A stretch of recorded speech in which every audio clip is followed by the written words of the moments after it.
Moi je suis catholique et elle défend plus sa famille qu'Emmanuel Macron, qui est le candidat qui défend aucune valeur française et catholique. Elle essaie de récupérer des votes catholiques, mais j'espère que ça va pas marcher. Pourquoi vous espérez que ça va pas marcher? Parce que pour moi, elle est à l'opposé de ce qu'est vraiment la religion catholique dans le fond, tout simplement. Voilà. C'est quoi la religion? Généreuse, tout simplement. Selon un sondage Harris Interactive publié dans La Croix, François Fillon est arrivé largement en tête auprès des catholiques. Maintenant qu'il est éliminé, les catholiques sont-ils plutôt Macron ou Le Pen? Je vais aller poser la question à des cathos à Paris. Vous allez voter pour qui?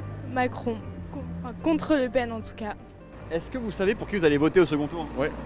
Pour qui? Pour Marine Le Pen? Je vote pas pour Emmanuel Macron, je vote contre Marine Le Pen parce que je trouve que les extrêmes c'est jamais une solution. Selon ce même sondage publié dans La Croix, ce ne sont pas les catholiques les plus pratiquants qui ont le plus voté pour Marine Le Pen. Au contraire, les catholiques pratiquants étaient 16% à avoir voté pour Marine Le Pen au premier tour contre 20% pour les non-pratiquants. Vous êtes pratiquant par exemple? Non. Enfin je pratique une fois à Noël, une fois à Pâques par an quoi. C'est plus culturel que vraiment la foi pure. Pour vous, Marine Le Pen, elle est catholique? Non. Enfin je pense pas qu'elle soit, je pense qu'elle est peut-être baptisée mais je suis pas sûr qu'elle croit.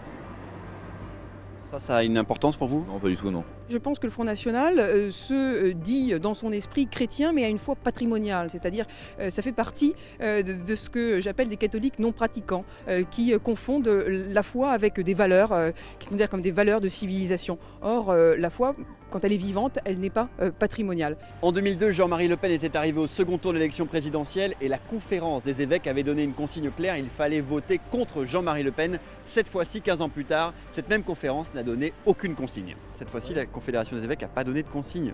Vous en pensez quoi? Eh ben, je pense qu'ils ont mal évolué, tout simplement.